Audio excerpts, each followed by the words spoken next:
مي بعض المعماريين تحكموا فيها تقنيا بدون ان يطلعوا على مثلا التفسير الهندسي لصفتها. Donc là, il y a une sorte d'avance de l'artiste sur le scientifique. Mais c'est un bel exemple où les mathématiques sont introduites par l'artiste pour ajouter de l'esthétique. Ce n'est pas pour montrer qu'il connaît les mathématiques. ودخل الرياضيات موقف رياضي ليزيد في الجمال وفي الشيء البديع يعني. Cette démarche, eh bien, c'est une démarche qui est innovante. فيها تجديد خارق للعالم. لو كان المهندس المعماري عمره ما سمع بالشكل هذا تاع لا كورب غوش كي توني ليس، عمره ما يدير هذا المهنه. ثم هناك مئذنتان. Là, il y a un élément nouveau. Introduction d'une démarche géométrique qui est la symétrie, comme étant un élément d'esthétique. Cet élément d'esthétique, les musulmans vont l'utiliser d'une manière systématique. Ils ne sont pas les premiers à utiliser la symétrie, mais ils sont les premiers à utiliser la symétrie avec une dimension aussi importante d'une manière systématique dans l'architecture, et l'architecture religieuse. Religieuse, pas l'architecture profane. Pourquoi? Alors là, c'est une démarche religieuse pour glorifier Dieu. C'est un architecte qui veut glorifier Dieu par son travail. S'il pense que mettre 2 minarets, c'est qu'il exprime une meilleure attitude vis-à-vis de Dieu, il met 2 au lieu de 1. Ça se comprend. Et on arrive donc à ce moment-là, il y a واحد المجازفة واحد المبالغة كاين 4 ومن بعد كاين 6. هذا شكون هو؟ هذا السيد معماري من أكبر المعماريين اسمه سنان من القرن السادس عشر ويعرف باسم معمار سنان من تركيا. معمار سنان هو يعني أكد على هذه الخطة تاع السيمتري. Donc il a appuyé sur le concept de symétrie. Il a développé au maximum. Il a ajouté la symétrie aussi dans les coupoles. Mais la symétrie n'est pas suffisante. La symétrie, si on veut introduire de l'harmonie par la symétrie, parce que la symétrie introduit l'harmonie. Il n'y a pas d'harmonie. Si on veut introduire l'harmonie, comme on est dans l'architecture, automatiquement, il y a un problème de résistance des matériaux. إذا المهندس المعماري لازم يتحكم في البعد الفني وفي البعد طبعا المعماري البحت. هذا التوازن صعب جدا. يحكى أن تايمورلانك أمر المعماريين بعد أن أسلم، بعد أن حطم مساجد عدة أسلم، ثم أراد أن يشيد من جديد يعني الإسلام في آسيا الشرقية، فأمر أن يشيد أكبر مسجد في العالم الإسلامي وأعلى مئذنة. المعماريون حاولوا أن يشيدوا أعلى مئذنة وأكبر قبة، ثم ظهر لهم أن ما يسمى les contraintes des matériaux dont ils ne connaissaient pas la théorie, mais avec l'expérience, les empêcher d'aller plus loin, d'atteindre la volonté de Tamerlan. Et ils ont expliqué à Tamerlan que ce n'était pas possible. Il leur a ordonné de construire. Ils ont suivi l'ordre de décideurs politiques qui étaient aveugles, et la mosquée n'a pas duré 6 mois. Elle est tombée. Donc, l'irada تصحاب القرار ما تكفيش. لازم يسمعوا شويه العلماء. روح ندخلوا للتزيين والهندسه. هنا الهندسه تدخل ليس بطريقه غير واعيه او بطريقه ثقافيه، ولكن بطريقه تقنيه.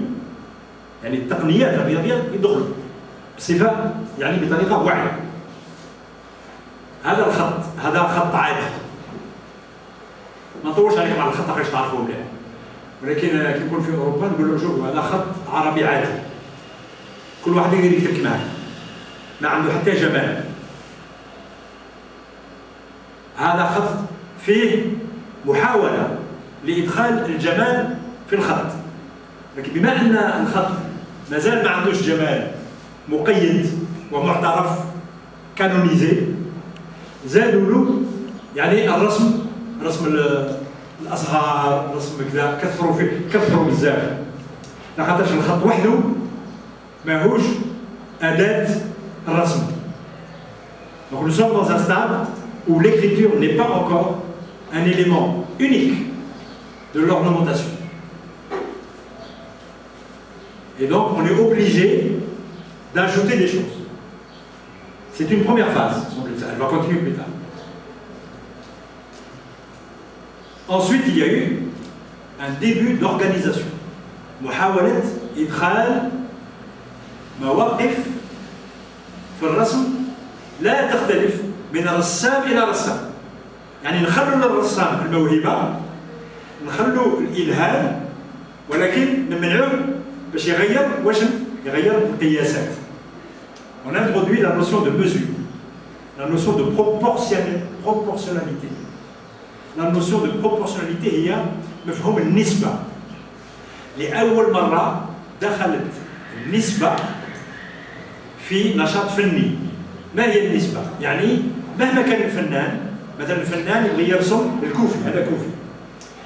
كاين الكوفي، كاين عشرات الصفحات اللي حكونا تاع الكوفي، ولكن نعرفوا بلي كاين كوفي من الجهة الفلانية، كوفي تاع القيروان، كوفي تاع كذا، ولكن ما يختلفوش في قياسات الحروف.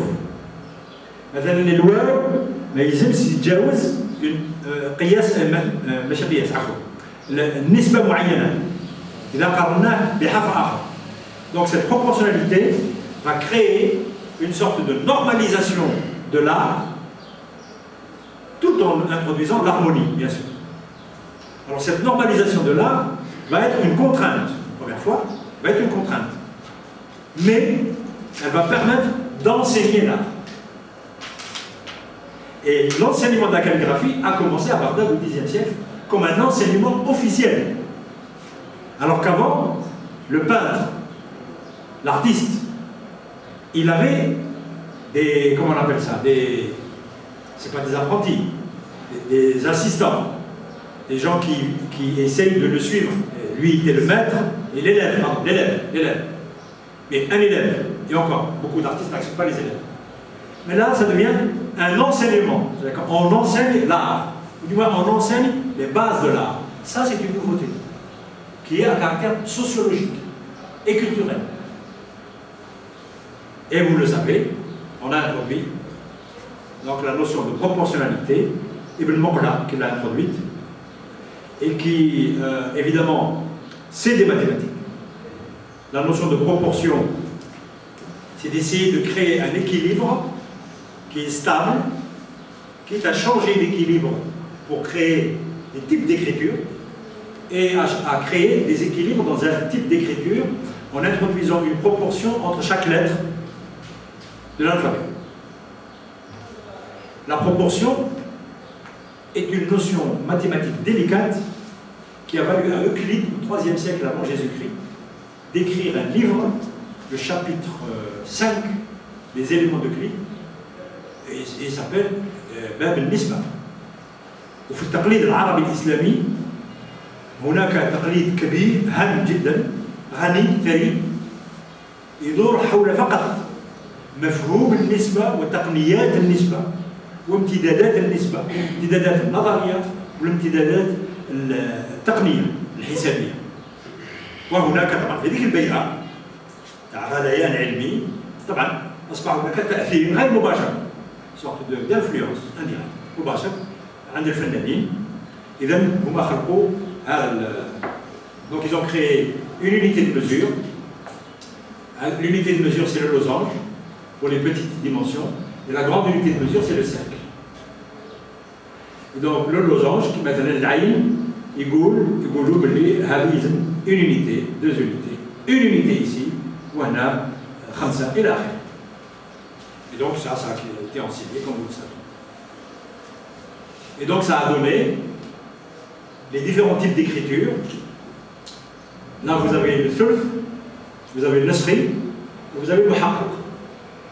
Évidemment, quand vous trouvez, quand vous êtes spécialiste, qui معكم تخصص، نعطيكم صفحات من الثلث تشوفوا بلي كله ثلث، ولكن الناس اللي متخصصين يقول لك هذا الثلث تاع فلان، ثلث تاع فلان، ثلث تاع الفترة تاع القرن الرابع عشر، ولكن هو ثلث، يعني يختلف من النسخي. طبعا يختلف من المحقق، من النستعلق، من الكوفي إلى آخره. ثم هناك إدخال يعني موقف آخر جديد في الرياضيات. Ce n'est pas la symétrie, ce n'est pas la proportion, c'est la rotation. On a introduit la notion de rotation, on a joué sur la rotation en utilisant le fait que la dawaran في الرسم ناخذ رسم أصلي كما ليغو باغ اكزومبل ونعاودوه. إذا عاودناه 3 مرات سي كون ديفيزي لو سيركل en 3 parties. إذا عاودناه 5 مرات c'est en 5 parties. Donc il y a une rotation d'un certain nombre de degrés, mais avec la rotation il y a aussi autre chose qui est une démarche géométrique, c'est la division du cercle en parties égales. Et donc il y a introduction de ce qu'on appelle les constructions géométriques qui vont être à la base des arabesques et donc de ce qu'on voit dans la langue. هذه طبعا محمد 1 2 3 4 5 محمد صلى الله عليه وسلم. donc بدون يعني تعليق الاسم موجود مفهوم، ولكن هناك زيادات للرسم فقط. هذوك الزيادات هذوك اللي دارها هنا هذا السيد اللي دار الزياده هذه اللي زياده ما كان لها، نقراو محمد بدون زياده، ولكن لازم له زياده يعني اعطاء بعد فني اكبر فقط. هذه هنا الحمد لله الى اخره. هذا الشيء معروف عندكم طبعا ما كان لنا، ولكن هذيك كي نقدمها للاوروبيين يتعجبوا، اللي نقول لهم باللي ابتداء من مرحله غير محدده ظهر فن جديد مبني فقط على حروف أبجد.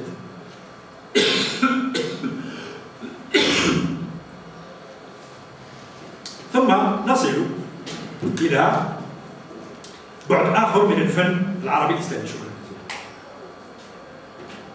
هذه وش هي تعرفوها؟ الحمراء، القصر الحمراء.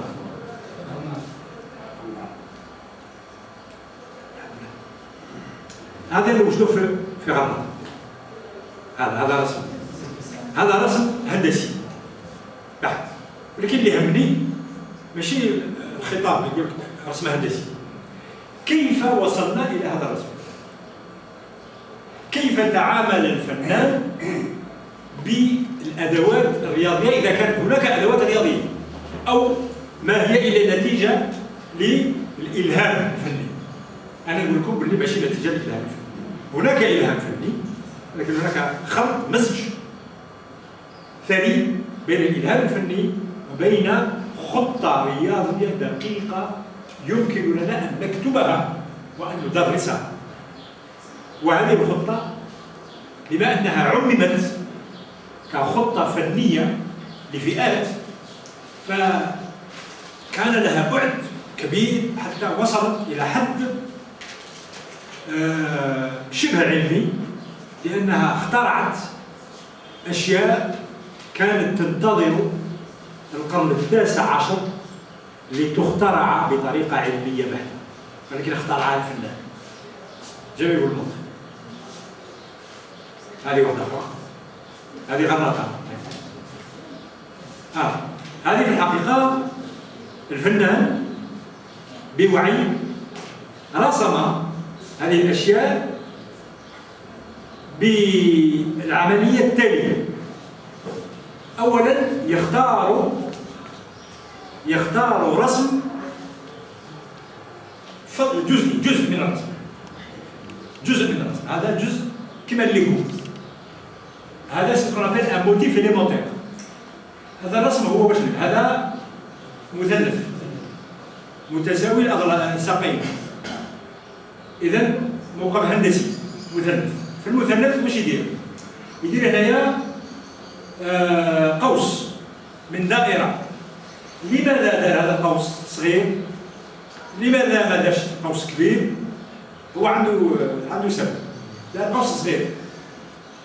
من بعد زاد قوس صغير هنا. وزاد نصف نجمة. هذه نصف نجمة، فاهمين؟ ولا ربع نجمة ما عرفناش. ولا ثلث نجمة ما عرفناش كيف دايرة. ما عرفناش إذا نجمة عندها خمس رصال ولا 8 ولا صح. ومن بعد واش يصير؟ من بعد فوالا كيف هذا أو هنا نشوفوا أو هنا. من بعد واش يدير؟ يستعمل عملية لا سيمتري. لا سيمتري lui donne ça. من بعد يستعمل عملية دوران. Il fait des rotations de ce côté-ci, de ce côté-ci. Et donc, il complète l'étoile. Il complète l'étoile. Donc, عمليات مثلثات متعددة la symétrie متعددة الخطوط les polygones الأضلاع تعدد الأضلاع وأقواس. C'est-à-dire, il n'y a que des objets géométriques. Ce n'est pas fini. Il le fait de manière consciente. C'est un art qui se construit scientifiquement. Voilà ce qu'il fait. والنتيجة مازال. النتيجة فوالا. انتوما كي تلحقوا الحمراء توجدوا هذه. كي توجدوا هذه نتيجة رسم فنان. في السابق الفنان كيقولوا له يا حمال يقول لنا كيف رسمت هذا الفن العجيب؟ يقول لك هذا إلهام. ولكن هذا اللوحة تقول له يا حمال كيف رسمت هذا الرسم العجيب؟ يقول لك نقدر نفسك رياضي. طبعا كاين هناك إلهام. الإلهام كاين في اللون، كاين في اختيار الموديل إلى هذا c'est un premier modèle. Mais un premier modèle ne suffit pas pour dire qu'il y a beaucoup de mathématiques. كي تتكرر العملية وكي تصبح هذه العملية بتكرارها تسمح اختراع نماذج أخرى تصبح العملية واعية 100%. نجد مثلا أن بعد دراسة كل الرسوم اللي في الحمراء أن كل الرسوم الهندسية اللي في الحمراء ناتجة عن واحد من هذه الخمسة شحال كاين؟ 15 لا 17 شحال كاين؟ 1 2 3 4 5 6 17. On a constaté que tous les motifs des arabesques تاع الحمراء ont été élaborés à partir des modèles qu'on appelle le pavage, les éléments de pavage, qui sont tous différents et qu'il y en avait 17. Alors c'est posé la question suivante. Pourquoi les artistes d'Al-Hamra n'ont pas décoré Al-Hamra avec un 18e, avec un 20e? Et comment ils ont trouvé les 17? Donc ces deux questions sont dans la nature. الجواب الأول هو أنه انتظرنا أواخر القرن الثامن عشر الميلادي بداية القرن التاسع عشر الميلادي في أوروبا بظهور رياضيات جديدة تختلف من الرياضيات العربية الإسلامية والتي هي مركزة على التراث العربي اليوناني. هذه الرياضيات الجديدة سمحت أن نبرهن على مبرهنات هامة جدا، من بينها مبرهنة يسموها le théorème du pavage. Le théorème du pavage dit il n'y a que 17 manières de parer un mur ou un espace à deux dimensions. Donc on le dit de manière plus naturelle, il n'y a que 17 manières de recouvrir un mur par un dessin qui se répète à gauche, à droite, en haut, en bas, sans qu'il y ait le problème du papier peint. Tu vois, quand il y a le papier peint, tu devrais ترسم في الحيط، تشري الكارت هذاك اللي يرسم، تشريه متر منه وبعد تزيد له متر وتزيد له متر. ولكن كي تلصق المتر الاولى زيد تلصق الاخر، لو كان ما ديرش سي فو فيت با اتونسيون النجمه ما تجيش لاصقه كيما النجمه الاخرى. Il y a un décalage. Or, ce décalage, ça veut dire que le pavage n'est pas bon. Le problème dit qu'il n'y a que 17 manières de paver un mur de manière artistique sans qu'il y ait le problème de décalage. Or, les mathématiciens européens sont allés à l'Europe, راحوا للحرم، زاروا وحسبوا وداروا التحليل ووجدوا 17. من بعد وقع نقاشات، كاين الناس اللي قالوا ما كانش 17 في الحمراء، كاين غير 15. بصح وجدوا 16 و 17 وجدوه في قصر واحد اخر. دونك العرب عثروا على المبرهنه. اذا السؤال، هل عثروا على المبرهنه بطريقه علميه تقنيه او بطريقه فنيه؟ اذا كان عندنا موقف تجاه التراث، موقف خطابي، موقف ايديولوجي، موقف ثقافي، نقولوا احنا العرب، احنا كنا الامريكان في القرون الوسطى. العربي كان كينوض مع الصباح يشوف المرايه يحسن يقول لك انا الامريكان، وعنده الحق في ذاك الوقت. امريكان، ولكن كيما الامريكان اليوم كاين الخط الاحمر ما يقدرش يتجاوزه. خاطر العلم كاين عنده خط يعني حدود. كاين العلوم العربيه، الرياضيات العربيه كانت لها حواجز للاسف ما استطاعتش تتجاوزها. وهذيك الحواجز تجاوزت في اوروبا لانه ظهرت تقاليد اخرى والى اخره ومواقف اخرى ونظره اخرى. اذا بقى السؤال، بقى الجواب كرياضي لا كمؤرخ. كان مستحيل لفنان عربي مسلم في غرناطه او في قرطبه او في بغداد ان يبرهن على هذه المباراه. Même si c'était un grand mathématicien, les Arabes n'avaient pas les outils pour démontrer le théorème du pavage. Parce qu'ils demandent, le théorème du pavage demande d'autres théorèmes que les Arabes devaient établir, mais qu'ils n'ont pas établis aussi. C'est parce que les mathématiques, comme vous le savez, les collègues universitaires ici, c'est tarakum. C'est pas, c'est ماشي وحي، ماشي إلهام. تراكم المعلومات والأدوات وتحسين الأدوات والآلات إلى آخره pour arriver à des résultats qui ensuite ne bougent pas beaucoup. Voilà. Parfois qui durent plusieurs milliers d'années, comme les résultats de Euclide, comme le théorème de Pythagore, qui ne bouge pas. Donc par contre, nous, analysons, ils n'avaient pas les moyens ni la capacité de prouver ce théorème. Donc ils l'ont prouvé par la démarche artistique. وهذا يدل على أنه هناك بعد إبستيمولوجي هام، أن الحصول على المعرفة وعلى قوانين الطبيعة للوضع ناتيور لم يكن إلا بالطريقة العلمية البحتة. Il n'y a pas de totalitarisme de la science en réalité. هذا موقف إيديولوجي أوروبي. Avec la science on peut tout. في بعض الأحيان، في بعض المراحل تاع تاريخ البشر، العلوم لا تستطيع أن تبرهن على كذا وكذا وكذا وكذا.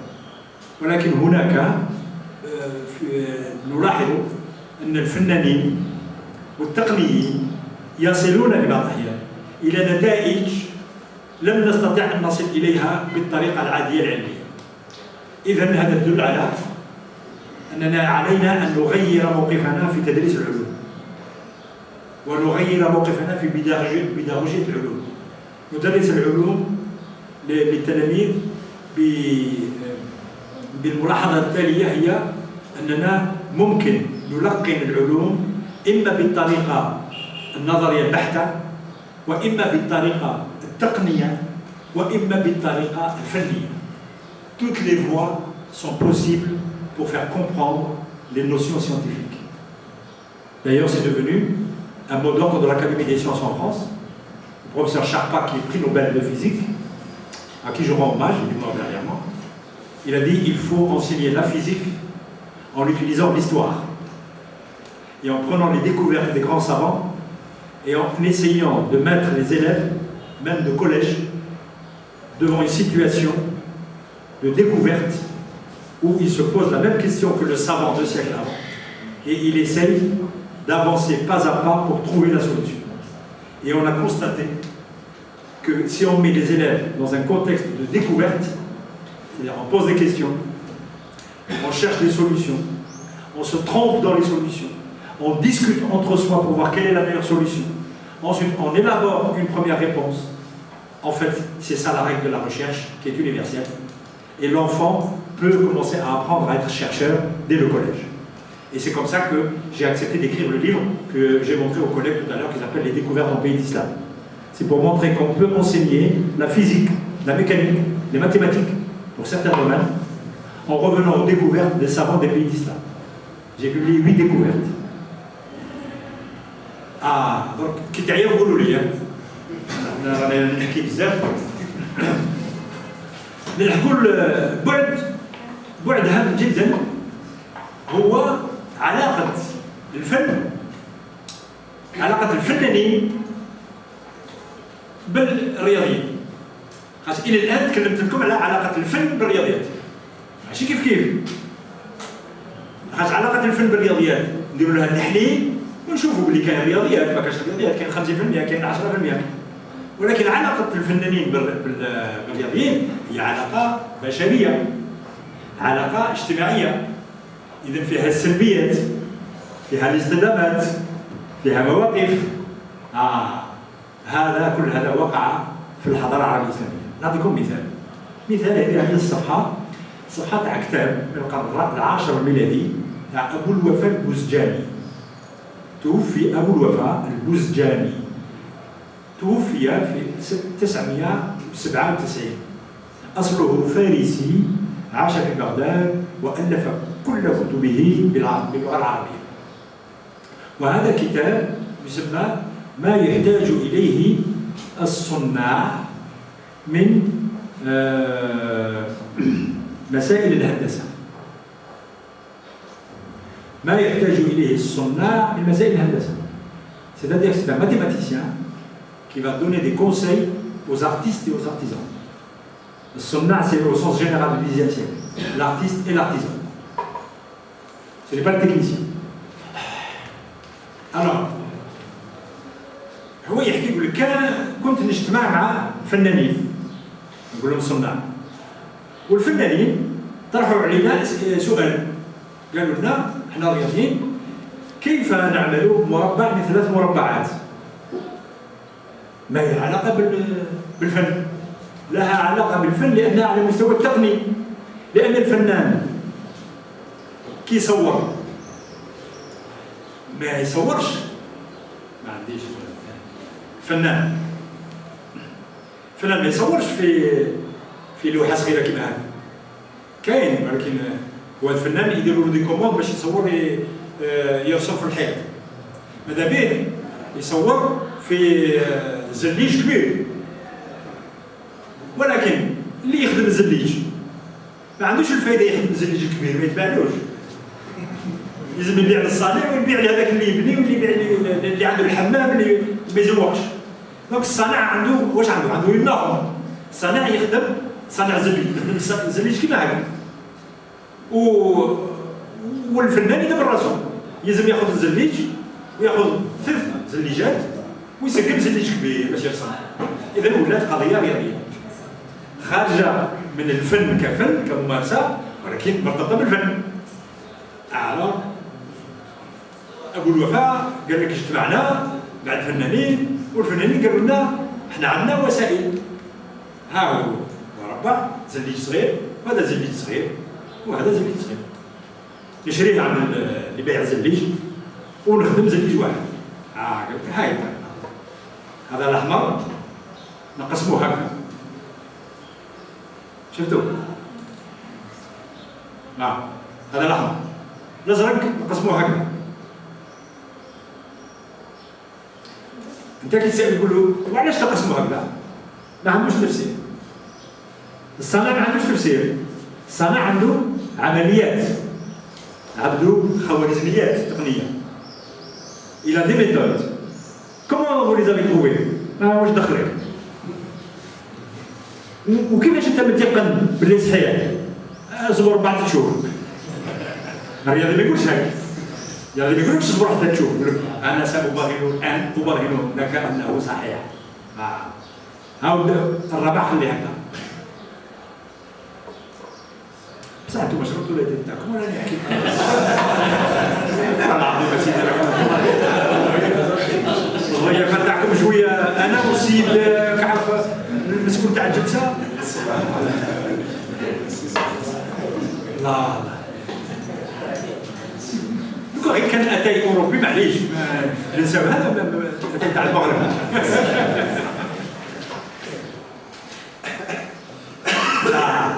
بنتي راكي تشوفي راكي تتبعي، شوفي واش يدير، شوفي واش يدير، شوفي واش يدير، وما قالش علاش. خلاص مربع. انا الرسم تاعي شويه مش مليح، ولكن المربع هذا الصانع يقول للرياضي انا عملت مربعا من 3 مربعات. الرياضي يقول له اسمح لي، يظهر انه مربع صحيح ولكن سأبرهن لك انه مربع خاطئ. علاش؟ Parce que racine de 3 n'est pas un entier. Racine de 3, c'est 1, quelque chose avec des virgules qui ne s'arrêtent pas. Donc quand on fait le découpage, si on ne le fait pas bien, il manque un petit quelque chose. Donc le raccord ne se fait pas bien. Mais ça n'a rien. الراكور ماشي مليح يفاصي شويه يبحي شويه، دونك يولي الدعوه مسكمه. الصانع يقول له اسمع هذا صحيح ولكن بالعيان ماشي بالبرهان، عندهم صحيح بالعيان. وكي يجي هذاك مول الدار، يجي مول الدار يشوف باللي مزوقه، واش يشوف لك باللي صحيح غاسين دو 3 يخصها واحد الشيفره ماشي حاجته. دونك رانا في موقف ايبيستيمولوجي هام، موقف الصانع اللي يلزم تكون عنده عمليه باش يشوف يعطي للمشتري الخدمه وخلاص، ومن بعد ثاني كاين بعد اخر يلزم يدير العمليه يكون عنده النتيجه ب3 عمليات. ما تكثرلوش العمليات، اذا ولات كثر له التقطيع دابور فيها الخساره ومن بعد فيها الخدمه باش تلصق، يا un problème d'optimisation. Et c'est grâce aux artistes, en particulier, et aux techniciens astronomes, que dans les mathématiques arabes ont été introduits la notion d'optimisation. À un moment donné, les mathématiciens, on leur a dit, écoutez messieurs,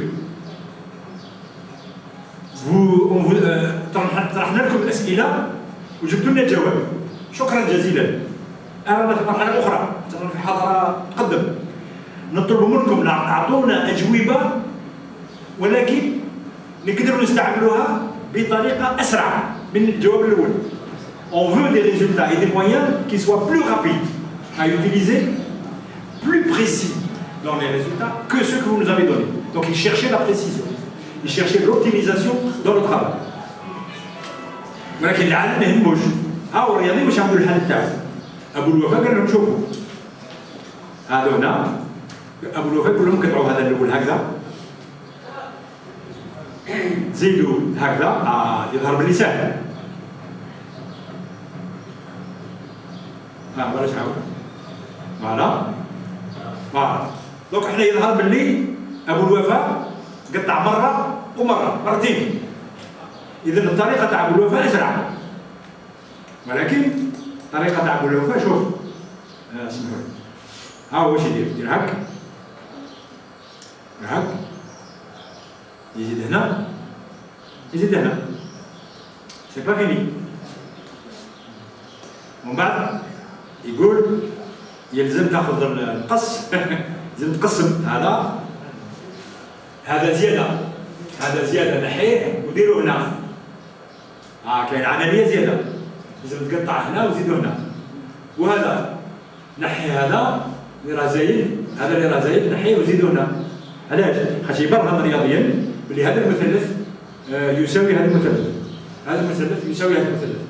وهنا كيف هذا نحيه وديروا هنا، هذا قطعوه وديروا هنا، العفو هذا قطعوه وديروا هنا، وفي الاخير عندك مربع. بهذه الطريقة نبرهن بدقة أن الطريقة هندسية صحيحة. ما هو الجواب تاع الصانع؟ الصانع يقول بكل احتراماتي لعلمكم فالعملية طويلة جدا فيها الخسارة يا أخوي.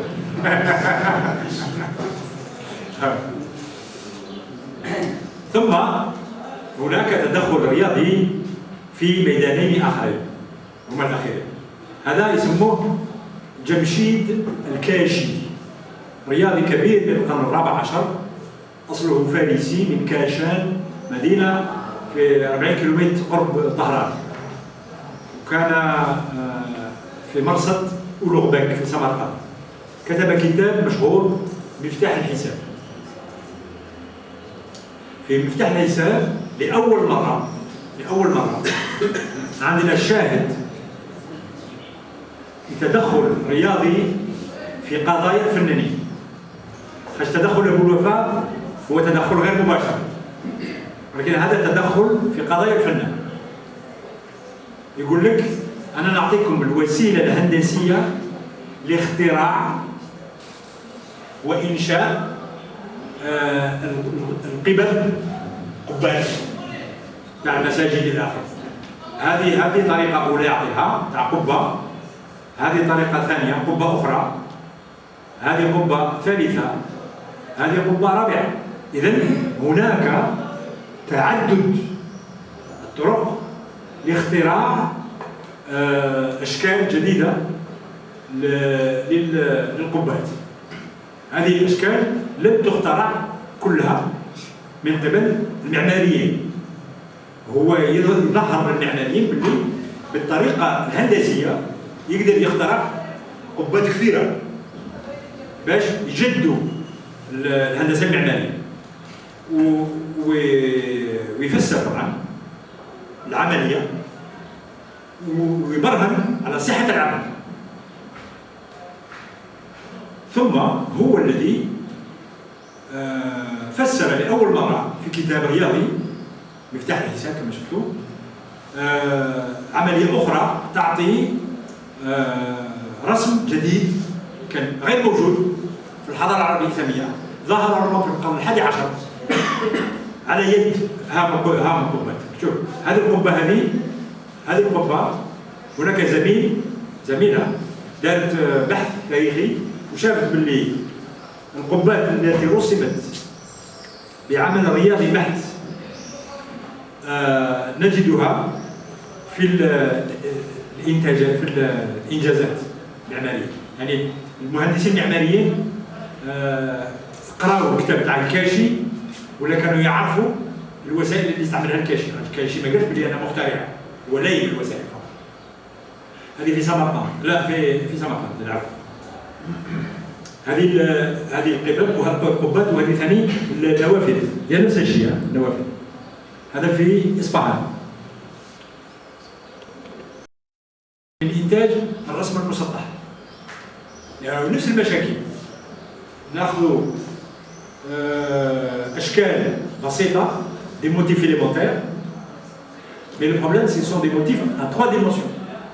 ولازم نلصقوها باش ما يوقعش البروبليم دو بابي بان، mais c'est plus compliqué que le papier peint parce qu'il y a 3 dimensions. ما يلزمش تكون الفراغ. إذن هذه واحدة أخرى، هذه واحدة أخرى في إصفهان. هذا من أجمل طبعا المنتوجات. ثم نجد في كتاب الكاشي التفسير، يقول لك ناخذ شكل بسيط ثلاثي ثم avec la symétrie نفس الشكل، ثم نحرك هذا الشكل ونجعله شكل له 3 أبعاد. ثم هذا الشكل أيضا، هذا الشكل يعطي شكل مجسد نوع واحد، نوع رقم 1، شكل مجسد رقم 2، شكل مجسد رقم 3، شكل مجسد رقم 4، وهو يظهر البرهن باللي الأشكال المجسدة هذه المجسمة تختلف تماما. ودار لها تصنيف، ما كانش 4، عنده 8 و8 ce sont des petits Legos. Donc il démontre, avec les 8 petits Legos, on peut fabriquer une décoration à 3 dimensions. Ah, donc quand on a des sources, ولكن نسيتها. كانت عندي كليب فيديو ما جبتوش. تاخذوا هذه الصوره ومن بعد تحركوها باش تولي عندها الفوليوم وتعطيكم صوره هي نوريها لكم هنايا. للاسف تشوفوا هنايا شوفوا هنا مثلا هذا cet élément-là est obtenu uniquement avec une des figures, mais en faisant une rotation autour d'un axe. Mais vous voyez bien que cet élément qui est là, il est différent de celui-là. C'est un premier motif. Un deuxième motif. Chauffe-vous. Un troisième motif, voilà. Là, il y a un troisième motif, qui n'est pas le même. Ici. Il y a ici un motif qui est caché, qui est un quatrième motif. Et puis il y a des petits motifs de raccord qui sont là. Et le problème, c'est l'art de l'artiste, c'est de prendre ces éléments et de s'arranger pour les coller, pour donner donc une vision harmonique à 3 dimensions. C'est une invention de l'art musulman. Personne ne l'a créé. Et elle a gardé le nom persan. Et je terminerai sur ça. Le phénomène, c'est que cette invention d'un anonyme a donné un prolongement mathématique jusqu'à l'Kashi. Elle peut donner aujourd'hui un prolongement pour enseigner la géométrie, en montrant comment on fabrique ces choses-là. Et surtout, elle a donné un prolongement civilisationnel, parce que les premiers muqarnasat ont été utilisés في إصفهان في وقت السلجوقيين على 11 وعندنا نماذج بسيطة جدا. ثم تنقل هذا الفن بطريقة سريعة نسبيا، وعثرنا على شواهد هذا الفن في كل أقطار دار الإسلام. في غرناطة قبل سقوطها، في مراكش، في فاس، في تونس، طبعا في مصر، وفي دمشق إلى آخره. ولكن الفن هو أصله من إيران. إذا اختراع في منطقة معينة يصبح ممارسة دولية. لماذا؟ لمزية هامة، وهي الخلاصة نتاعها. مزية هامة هي أن في الفن كما في العلوم، ولم تكن ظاهرة في الآداب، ما هو فن وما هو علم ليس له حدود. فالممارسات الفنية والممارسات العلمية تتجاوز كل الحدود وتنتقل بسرعة أولا في الفضاء الطبيعي الإسلامي العربي الإسلامي، ثم في الفضاء غير الإسلامي. وإذا قارنا هذه الظاهرة هامة جدا بالظاهرة مثلا الثقافية العامة والأدبية، فالأدب والثقافة العامة وحتى الثقافة الدينية لها حدود لم نجدها في الفضاء العلمي والفني. لماذا؟ لأن لها حدود مرتبطة بالعقيدة أولا، وهناك حواجز، ولها حدود مرتبطة بالثقافة، لأن الثقافات أصلها جذريا محلية وجهوية، وليست ولا يقبل لها، يعني التعبير تاعي هو شوية ركيك. Les cultures sont locales et régionales, et les peuples qui produisent les cultures, lorsqu'ils produisent une culture, ils la produisent en faisant en sorte qu'elle ne devienne pas universelle, même s'ils ont la prétention qu'elle devienne universelle. Parce que les autres cultures refusent la culture du voisin. C'est le refus de la culture du voisin qui fait que malgré la volonté de chacun de faire de sa culture, de donner une dimension universelle, les cultures sont restées locales. La seule différence, c'est que la culture arabo-musulmane, elle n'est pas restée locale, tout simplement parce qu'elle a eu l'avantage sur les autres cultures d'être pratiquée et vécue dans un espace mondial.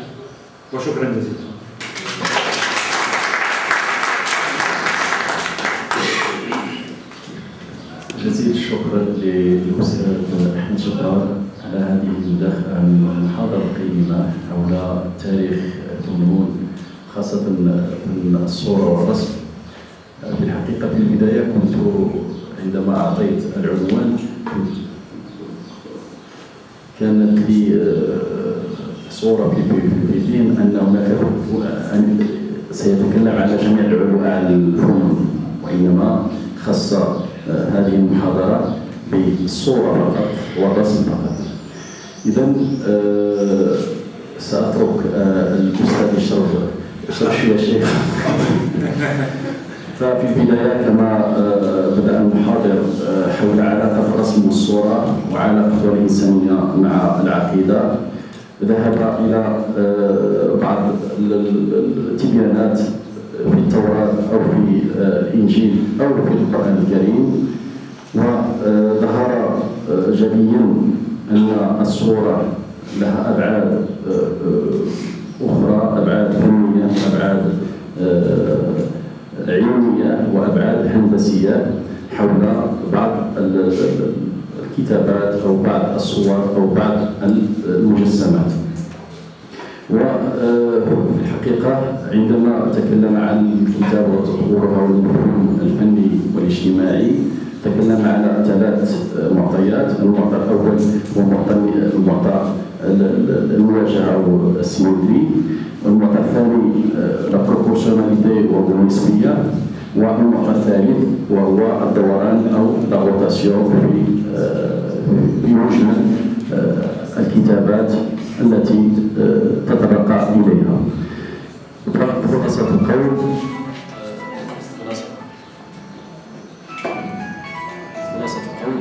أن الأستاذ المحاضر أعطى نبذة عامة حول علاقة الصورة إما بالمسائل الاجتماعية، المسائل العقائدية أو المسائل العلمية البحثة. إذن سأترك المجال للحضور أترك المجال للحضور للاستبيان أو لتفسير تفاصيل حول ما ورد في هذه المحاضرة أو المداخلة. وإذا سمح الإخوان سأعطي أرقام للمتداخلين أو السؤالات، وسنجيب في النهاية على جميع الأسئلة.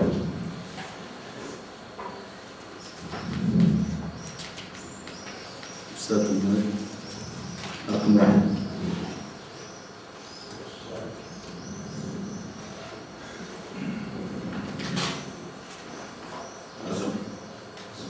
مرزوقي. الأستاذ مرزوقي. رقم 2 سي عزيزي. رقم 3 زيد. رقم 4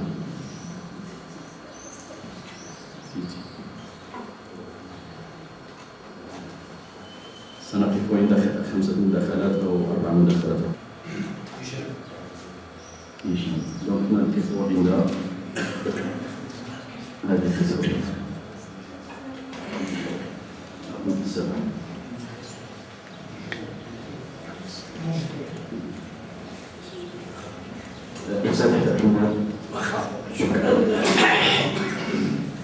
شكرا جزيلا لأستاذنا البروفيسور أستاذ أحمد على هذه المعلومات التي كانت فعلا كثيفة أكاديمية بمعنى الكلمة، ونحن لا نقول أنفسنا إلا طلبة أمامه، لأنه هو يعلم علم اليقين أسرار هذا الموضوع. لكن هناك نقاط أريد فقط أن أثيرها فيما يخص كراهية الإسلام للتجسيم. أقول الكراهية، التحفظ، حتى التحريم ربما فيه ما فيه، لأنه يحتاج إلى كذا. من المعروف على أن الدين الإسلامي هو دين تجريدي، لأن الله مطلق ليس له صفات في التوحيد، لا يعطى له يعني تجسيم معين، بخلاف اليونان. اليونان في دياس على سبيل المثال عندما نحت مثلا أبولون مثلا أو ديونيزوس أو كذا، أعطاه صورة مجسمة كأنه إله إلى آخره. بالنسبة للإسلام لا، الإسلام حينما وضعوا الألف أعطوه لبروبورسيون النسب التي أعطاها في دياس لأبولون نفسها. إذا هناك تجريد. طيب، أعتقد هناك حديث لم يثار وهو أهم بكثير يعني إن أشد الناس عذابا يوم القيامة المصورون. أقول هذا لأن هذا معروف. قال رسول الله صلى الله عليه وسلم، طبعا درجة الحديث هذا فيه أصحابه، إن أشد الناس عذابا يوم القيامة المصورون يقال لهم أحيوا ما صنعتم. إذن هذا حديث صعب على المسلم في بداية الإسلام. لماذا؟ لأن اللات والعزى كانت حاضرة، وأي تمثال يذكرنا باللات والعزى، ولذلك فهو سمح بالدميات لأنها تمتهن هذه الصور. والرسول صلى الله عليه وسلم عندما دخل إلى عائشة وجد عندها قماش فيه صور ذلك فقال قطعيه وضعيه وسعيد نتكئ عليه. فإذا من المفروض أن المسلم يحتقر الصورة لأنها حتى لا تذهب به بعيدا إلى التقديس. طبعا نحن نعرف الموناليزا الآن عندما سافرت من باريس إلى نيويورك ذهبت معها بوارج وتوربيدات إلى غير ذلك. طيب هنا لاحظ التقديس الأوروبي. وأتذكر مثلا ميكيلانجلو عندما نحت موسى يقال إنه أصيب بالخبال لأنه كان يقول تكلم يا موسى. فهذا ضعف في التشخيص. عندما يأتي فازيلي كاندانسكي ويأتينا بالتجريدية يقول لنا إن التشخيص ليس في مستوى الفن الحقيقي، لأن الفن الحقيقي يجب أن يكون أيضا مثل الموسيقى مجرد. الموسيقى أجمل الفنون لأنها مجرد. هذا إذن فيما يخص التحريم والكراهية. ربما أثيرت قضية المئذنة على سبيل المثال. نناقش المئذنة رمز إسلامي. أولا لم تكن المسلمون لم يخترعوا هذه المئذنة لأنها كانت موجودة الصومعة في الكنائس في الأديرة، ولذلك استفادوا أيضا هم استفادوا من هذا. وهذا يدخل في التأثير والتأثر إلى غير ذلك. أنا أرى على أن المئذنة عندما قامت سويسرا في سويسرا وأثارت القضية بشكل حاد فعلا المئذنة أولا في القرآن وكلمة الذين كفروا السفلى وكلمة الله هي العليا، لأن العلو في السيميولوجيا هو أرفع شأنا وأشرف، ولذلك وضعوا له هذا المكان. ثم وصول الصوت إلى أبعد مكان، ثم لمعرفة مكان الصلاة في المدينة. فالمسلم أنت الأستاذ أحمد أنت تدخل الآن مدينة وجدة ويأتيك صلاة العصر، ماذا تفعل؟ تبحث عن صومعة بسهولة لتجد مسجدا بهذه الصومعة. وهكذا إذن هي رمز على العموم، وينبغي أن يكون لنا إقناعات للآخرين، لأن الغرب يحتاج دائما إلى منطق الإقناع دائما. ربما هناك شيء آخر أعتقد ثيرو وهو طول شوية وباختصار فيما يخص الخط. شفت واحد الصورة، رأيت واحد الصورة ديال الأسد. طبعا هذه كانت متأخرة فيما يخص طرح الجمال بالنسبة للخط. فالخط بدأ جماله متى؟ بمصحف عثمان. زيد بن ثابت وأبي بن كعب كانوا يكتبون رسائل الرسول صلى الله عليه وسلم، ولا زالت رسائل الرسول صلى الله عليه وسلم مصورة. صحيح أنها في طفولة الخط، لأن الخط من الأنباط وقبل الأرامي كان مازال في طفولته، ولكن مصحف عثمان بدأ جمال الخط بنسب هذه النسبة التي تحدث عنها البروفيسور فعلا فيما يخص النسبة الجمالية يسميها إخوان الصفا النسبة الإلهية في رسالة الموسيقى. أعتقد أن هذه النسبة هي داخلة في فطرة الإنسان. الشعر الجاهلي في دنيا التفاعل تمون، فتفعيلة واحدة تخلق لك بحر، فتمون واحد يخلق لك بحر. طبعا العرب لم يكونوا يعرفون أن الهيدروجين يساوي تمون الأكسجين، ما كانوش يعرفوا بأن الهيدروجين هو تمون الهواء اللي أمام الأكسجين. على العموم أنا أثير فقط هذه الأشياء. هناك أيضا ابن سينا كان مزوق ديال الحلابات. ابن سينا الفيلسوف كان مزوق، كان بناتري بالعامية يعني. ولذلك نلاحظ على أن المجتمع الإسلامي كان كان متسامح في هذه الاشياء ولم يكن متزمتا. والاسود، قاعه الاسود في الاندلس كان ابن حزم يراها صباح مساء ولم يقل شيئا الى ذلك. ارجو ان اكون قد بلغت بعض الملاحظات. شكرا. شكرا جزيلا. السيد مرزوق. Je ne m'excusais pas les Français.